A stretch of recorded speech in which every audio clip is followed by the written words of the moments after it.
बिस्मिल्लाहिर्रहमानिर्रहीम। अस्सलाम वालेकुम स्टूडेंट्स, क्या हाल चाल हैं। अच्छा तो स्टूडेंट्स, आज हम क्लास टेंथ की फ़िज़िक्स स्टार्ट कर रहे हैं, जिसमें हम इसका पहला चैप्टर स्टार्ट करेंगे जो कि है simple harmonic motion and waves. और बेटा, आपको याद होगा कि हमने नाइन्थ चैप्टर किया था, तो उसके बाद टेंथ क्लास है, तो इसका जो पहला चैप्टर है उसको टेंथ चैप्टर का नाम दिया गया और उसका नाम है simple harmonic motion and waves का, जिसमें आज हम अपना फर्स्ट टॉपिक डिस्कस करेंगे जिसका नाम है simple harmonic motion. Simple harmonic motion समझाने से पहले मैं आपको बता दूं कि मोशन क्या होती है। तो बेटा, आपने नाइन्थ क्लास में पढ़ा था किसी भी चीज़ का एक जगह से दूसरी जगह पे मूव करना मोशन कहलाता है, और हमने मोशन की कई एग्जांपल्स पढ़ी थी। ठीक है, तो सिंपल हार्मोनिक मोशन पढ़ने से पहले हम देख लें कि इसमें कौन सी मोशन है जिसके बारे में हम डिस्कस कर रहे हैं। तो बेटा, इसमें जो मोशन होती है वो वाइब्रेशन मोशन होती है। ठीक है, वाइब्रेशन मोशन से क्या मुराद है कि एक जगह से दूसरी जगह में मूव करना या आगे पीछे मूव करना, वो कहलाती है वाइब्रेशन मूव। कि बैक एंड फोर्थ मूव करना, टू एंड फ्रो मोशन में मूव करना किसी भी पॉइंट के इर्द गिर्द, वो आपकी वाइब्रेटरी मोशन कहलाती है। यहाँ पर वाइब्रेशन कहते हैं उसको। ठीक है, अब body is set to be vibrating if it move back and forth और to and fro about a point. किसी भी पॉइंट के गिर्द बॉडी का एक जगह से आगे पीछे, ऊपर नीचे या आगे पीछे मूव करना क्या कहलाता है? वाइब्रेटरी मोशन कहलाता है। Mass motion of simple pendulum, कि किसी का, ये आप देख सकते हैं इस डायग्राम में, एक पेंडुलम है जो एक ही जगह पे आगे पीछे मूव कर रहा है। ठीक है, उसके अलावा motion of ball and bowl, कि एक बाउल के अंदर आगे पीछे मूव करना, ये भी इसकी एग्जांपल है। और mass motion of mass attach to a spring, कोई भी मैस किसी स्प्रिंग के साथ अटैच हो, वो ये तीन एग्जांपल हम इसमें डिस्कस करेंगे। तो आइए आज हम इसमें फर्स्ट एग्जांपल देखते हैं सिंपल हार्मोनिक मोशन की। उससे पहले आप ये देख लें कि सिंपल हार्मोनिक मोशन क्या होती है। बेटा, मैंने अभी आपको बताया कि एक मैस स्प्रिंग सिस्टम की हम बात कर लें, तो एक मैस को अगर हम खींचें, फॉर एग्जाम्पल वो कहता है, डेफिनेशन कुछ इस तरह है सिंपल हार्मोनिक मोशन की। It occurs when net force is directly proportional to the displacement from mean position and always direct toward the mean position. कि इसमें अगर हम नेट फोर्स लगाएं, यानी कि मैं एग्जांपल को मतलब कि डेफिनेशन समझाने से पहले मैं आपको ये बता दूं कि अगर मैं इस डायग्राम के थ्रू आपको डेफिनेशन समझाना चाहूँ तो वैसे ही है कि आप देख सकते हैं कि मैंने एक स्प्रिंग के साथ एक मैस को अटैच किया हुआ है, और अब इस मैस को मैं खींचता हूँ। तो जब इसके ऊपर मैं फोर्स लगाता हूँ, यानी कि इसको खींचने के लिए मैं फोर्स लगाता हूँ, तो आप देखेंगे कि जैसे जैसे मैं इसको ज़्यादा दूर लेकर जा रहा हूँ, इसका डिस्टेंस यानी कि डिस्प्लेसमेंट भी बढ़ता जा रहा है। यानी कि अगर मैं फोर्स बढ़ाऊँगा तो इसका जो डिस्प्लेसमेंट है वो भी बढ़ेगा, और डिस्प्लेसमेंट कहाँ तक बढ़ेगा? From the mean position. और ये always direct toward the mean, मतलब कि ये direct toward the mean position रहेगा, कि जब मैं इसको छोड़ दूंगा ये वापस मीन पोजीशन की तरफ आना शुरू करेगा। ठीक है, तो ये बेटा सिंपल हार्मोनिक की डेफिनेशन बनती है। It occurs when net force, जब हम कोई फोर्स लगाते हैं तो वो फोर्स डायरेक्टली प्रोपोर्शनल होती है to the displacement from the mean position से।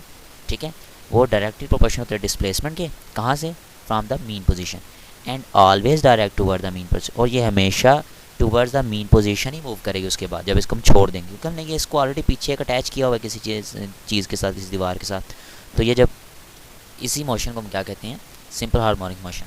ठीक है बेटा, उसके बाद हम बात कर लेते हैं condition for simple harmonic motion, कि वो कहता है acceleration of a body must be directly proportional to the displacement from mean position. तो बेटा, जो हमारा एक्सलेरेशन होगा ये डायरेक्टली प्रोपोर्शनल होगा डिस्प्लेसमेंट के, यानी कि अगर हम डिस्प्लेसमेंट ज़्यादा बढ़ाएंगे तो एक्सेलरेशन भी बढ़ेगा। ठीक है, कोई चीज़ अगर डायरेक्टली प्रोपोर्शनल हो, इसका मतलब होता है कि अगर वो चीज़ पहली चीज़ बढ़ रही है, उसकी मतलब वैल्यू ज़्यादा हो रही है, तो जो उसके डायरेक्टली प्रोपोर्शनल उसकी वैल्यू भी ज़्यादा होगी। तो इसलिए अगर एक्सेलरेशन बढ़ेगा तो इसका डिस्प्लेसमेंट भी बढ़ेगा।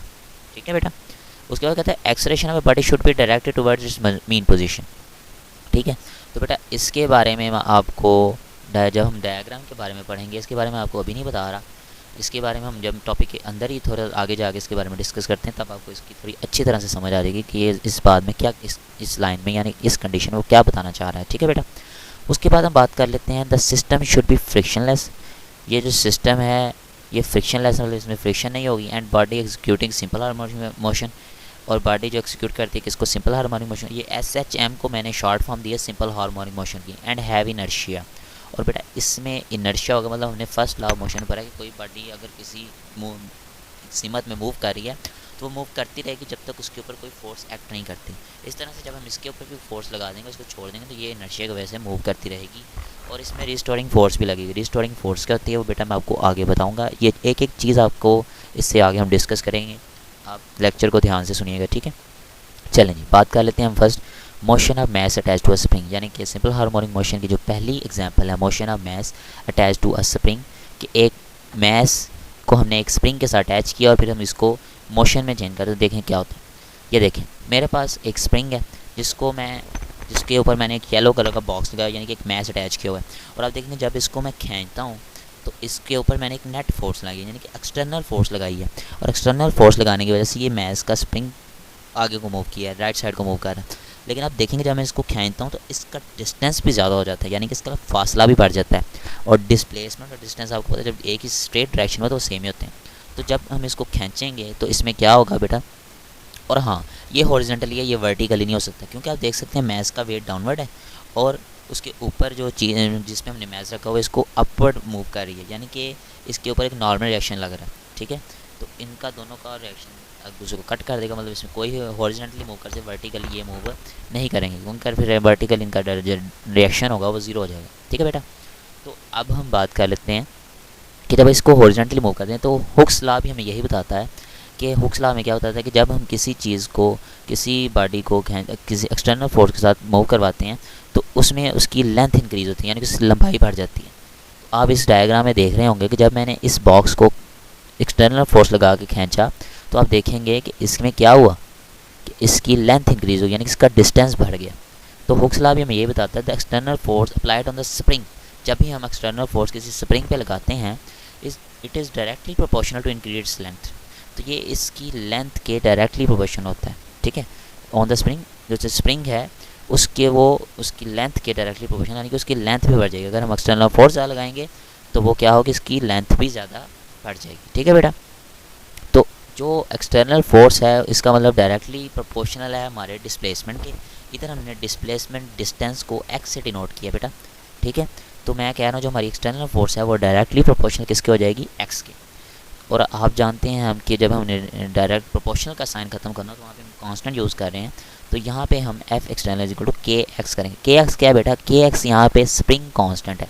स्प्रिंग कांस्टेंट से क्या मुराद है कि जितनी अगर हमारी स्प्रिंग ज़्यादा सख्त होगी तो हमें उसके लिए ज़्यादा फोर्स लगानी पड़ेगी, और अगर हमारी स्लिंग की स्प्रिंग है, यानी कि स्प्रिंग जो है ज़्यादा सख्त नहीं है, नॉर्मल है, फ्लेक्सिबल है, तो उसके लिए हमें नॉर्मल फोर्स लगानी पड़ेगी। तो ये स्प्रिंग कांस्टेंट हमें ये बताता है कि स्प्रिंग कांस्टेंट को किससे डिनोट किया हमने, के से, कि the ratio of external force acting on the spring to the increase its length, कि जब किसी एक्सटर्नल फोर्स किसी स्प्रिंग पे एक्ट की जाए तो उसकी लेंथ को बढ़ा देता है। ठीक है, ये डिपेंड करता है कि अगर हमारी जो स्प्रिंग है वो ज़्यादा हार्ड तो नहीं है या फ्लेक्सिबल है, ये इस पर डिपेंड करता है। ठीक है बेटा, तो आप देखेंगे कि के को मैंने क्या किया कि के को मैंने उधर रख दिया और एक्स एक्सटर्नल के साथ जाकर डिवाइड हो गया। और आपने देखा होगा मेरी डेफिनेशन में ये बनती है the ratio of external force, यानी कि F external acting on a spring to the increase its length. और मैंने अभी आपको बताया मैंने डिस्प्लेसमेंट को एक्स से डिनोट किया, और डिस्प्लेसमेंट क्या है, हमारे डिस्टेंस है, लेंथ है।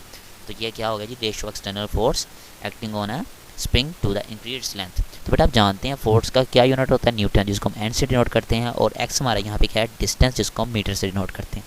तो जब हम देखेंगे तो हमारा के इज इक्वल टू क्या आ गया, न्यूटन डिवाइडेड बाय मीटर।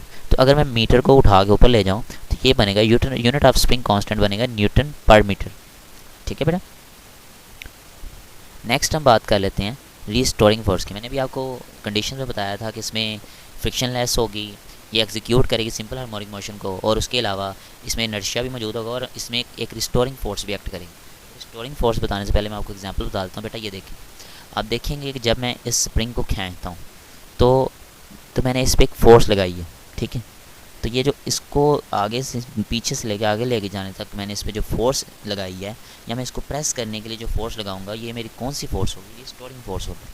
तो कहता है when an external force applied on the spring, जब हम कोई एक्सटर्नल फोर्स किसी स्प्रिंग पे लगाते हैं इट्स लेंथ इंक्रीजेस। इस बात पे बेटा ध्यान रखिएगा, क्या कह रहा है कि जब हम किसी मैस पे या किसी स्प्रिंग पे एक एक्सटर्नल फोर्स लगाते हैं तो उसकी लेंथ बढ़ जाती है। आफ्टर रिलीजिंग द फोर्स, जब हम फोर्स को छोड़ देते हैं, यानी कि हमने जब फोर्स लगा लिया अब हम मैस को छोड़ देंगे, the spring with moves towards the mean position is due to the force. तो जो स्प्रिंग है वो मीन पोजीशन की तरफ मूव करेगी, किसकी वजह से, जो फोर्स हमने इसमें स्टोर की है। ठीक है, तो जब अगर मैं इसको खींचूंगा या मैं इसको दीवार के साथ कंप्रेस्ड करके रखूँगा तो अब देखेंगे मैं इसमें फोर्स को स्टोर कर रहा हूँ। ठीक ठीक है बेटा। ये सिंपल सी मिसाल ये है कि अगर आपके घर में कोई टॉय कार हो जिसको आपने देखा हो कि हम पहले पीछे को खींचते हैं तो वो फिर आगे को मूव करती है। जब हम इसको पीछे को फोर्स लगा के खींचते हैं तो उसमें हम एक फोर्स स्टोर कर रहे होते हैं। जब हम इसको छोड़ते हैं तो वो अपने मीन पोजीशन की तरफ मूव करती है। वैसे ही ये भी एग्जांपल है कि जब हम किसी रिस्टोरिंग फोर्स को किसी चीज़ के अंदर स्टोर करते हैं तो उसको छोड़ने के बाद वो अपनी मीन पोजीशन की तरफ मूव करती है। ठीक है बेटा। उसके बाद कहता है रिस्टोरिंग फोर्स। अब देखें इधर मैंने माइनस का साइन यूज़ किया। माइनस का साइन क्यों यूज़ किया बेटा? अगर मैं स्प्रिंग को राइट तरफ, फॉर एग्जाम्पल मैं एक मैस जो मैंने पकड़ा हुआ है, आप देख रहे हैं इसमें वो राइट तरफ को खींच रहा है उसको, तो वो लेफ्ट साइड में मूव कर रही है।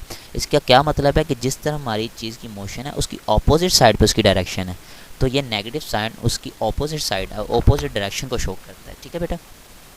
तो हम जानते हैं according to second law of motion, हमने सेकंड लॉ ऑफ मोशन में पढ़ा था कि हमारा जी एफ है वो is equal to m a है। ठीक है। तो मैं एफ़ की जगह पे एम ए पुट कर दूंगा तो बेटा क्या आ गया, F is equal to m a. और जब मैंने ए इधर छोड़ दिया और मैंने उधर क्या किया, एम को उधर डिवाइड कर दिया, तो मेरे पास क्या बन गया, minus k over m multiply by x. तो बेटा जो हमारे पास माइनस के है वो तो आप जानते हैं स्प्रिंग कांस्टेंट है, और मैस जो है वो भी इक्वल होता है, जो ये भी कांस्टेंट होता है। ठीक है। तो इसलिए हमने इसको प्रोपोर्शनल के साइन में कन्वर्ट करें तो आप देख रहे हैं कि एक्सेलरेशन डायरेक्टली प्रोपोर्शनल क्या आ रहा है, हमारी डिस्प्लेसमेंट क्या आ रहा है, यानी कि मीन पोजीशन। हमने हमारी जो सेकंड कंडीशन में उसमें मैंने बताया था कि acceleration is direct towards the mean position. ठीक है। एक्स को हमने किससे नोट किया बेटा, मीन डिस्प्लेसमेंट से। ठीक है बेटा। अब लास्ट में हम डायग्राम की बात कर लेते हैं। कुछ इंपॉर्टेंट पॉइंट्स इसमें आपको बताने थे। ठीक है बेटा। वो इंपॉर्टेंट पॉइंट्स क्या हैं? तो बेटा फर्स्ट इसमें आप 3 डायग्राम्स देख सकते हैं। तो इसमें जो पहली डायग्राम है उसको आप देखिए। तो जब हम इसके अंदर हम फॉर एग्जांपल मैं इस मैस को खींचता हूँ, मैं आपकी दूसरी डायग्राम दिखाता हूँ। जब मैं इस मैस को खींचता हूँ तो आप देखेंगे कि मेरा डिस्प्लेसमेंट बढ़ रहा है। और मैंने आपको पहले 3 कंडीशंस आई जिन्होंने बताया था कि अगर हमारा डिस्प्लेसमेंट बढ़ेगा तो डिस्प्लेसमेंट बढ़ने की वजह से क्या बढ़ेगा, हमारा एक्सेलरेशन भी बढ़ेगा। ठीक है बेटा। लेकिन आप एक बात देखेंगे, जब मैं इसको छोड़ता हूँ, इसको मैं पॉइंट बी पे जाकर छोड़ता हूँ, तो छोड़ने के बाद इसकी स्पीड बहुत ज़्यादा है और स्पीड इसकी बढ़ रही है और पॉइंट ओ यानी कि एक्सट्रीम मीन पोजीशन पे आके इसकी स्पीड मैक्सिमम हो जाती है, यानी कि इसकी वेलोसिटी मैक्सिमम हो जाती है। और जब वेलोसिटी मैक्सिमम होगी तो वहाँ पे क्या होगा बेटा, डिस्प्लेसमेंट हमारा कम हो जाएगा और स्पीड हमारी ज़्यादा हो जाएगी।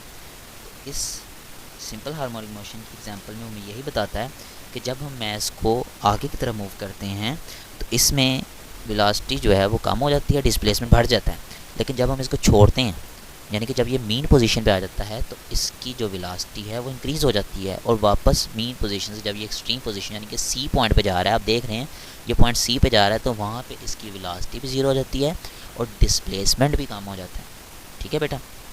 अब एक और बात कि वो कहता है कि जब ये इसका डिस्प्लेसमेंट बढ़ जाता है तो वहाँ पे बेटा काइनेटिक एनर्जी ज़ीरो हो जाती है और पोटेंशियल एनर्जी मैक्सिमम हो जाती है आपकी बुक के डायग्राम के मुताबिक। और जब ये मीन पोजीशन पे आता है तो यहाँ पे बेटा काइनेटिक एनर्जी मैक्सिमम हो जाती है और पोटेंशियल एनर्जी ज़ीरो हो जाती है। और व्हेन जब ये फिर से मतलब बी यानी कि एक्सट्रीम पोजीशन सी पे चला जाता है, सी पॉइंट पे, तो वहाँ पे इसकी काइनेटिक एनर्जी ज़ीरो और पोटेंशियल एनर्जी मैक्सिमम हो जाती है। ठीक है।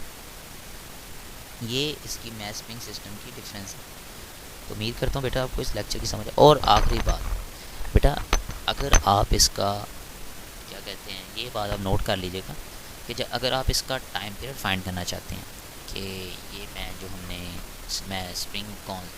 मैस अटैच स्प्रिंग की एग्जांपल की है, इसका अगर हम टाइम पीरियड फाइंड करना चाहते हैं तो आप सिंपल से 2 काम कर सकते हैं। फर्स्ट एक है आप स्टॉप वॉच ले लें। स्टॉप वॉच लेके उसको जब ये पॉइंट सी से लेकर पॉइंट बी, मतलब ये जब हम इसको छोड़ते हैं तो ये पॉइंट बी से लेकर जब पॉइंट सी से आता है फिर पॉइंट बी पे जाता है, तो आप इसके स्टार्टिंग पॉइंट से स्टॉप वॉच को स्टार्ट कर लें और जब ये पॉइंट बी पे वापस आए तो उसको रोक लें। ठीक है।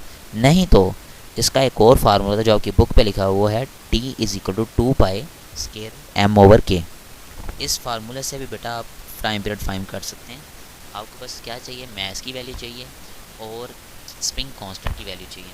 उसके अलावा 2 पाई की वैल्यू तो आप जानते हैं 3.14 होती है। तो इस तरह आप आसानी से इसका टाइम पीरियड फाइंड कर सकते हैं। उम्मीद करता हूँ बेटा आपको इस लेक्चर की समझ आ गई होगी और अपना बहुत सारा ख्याल रखें, दुआ में याद रखें और चैनल को सब्सक्राइब करना ना भूलिएगा और बेल आइकन पे क्लिक कर दीजिएगा ताकि आपको न्यू आने वाली वीडियोज़ की नोटिफिकेशन मिलती रहे। दुआ में याद रखिएगा बेटा। फ़ी मान अल्लाह हाफ़िज़।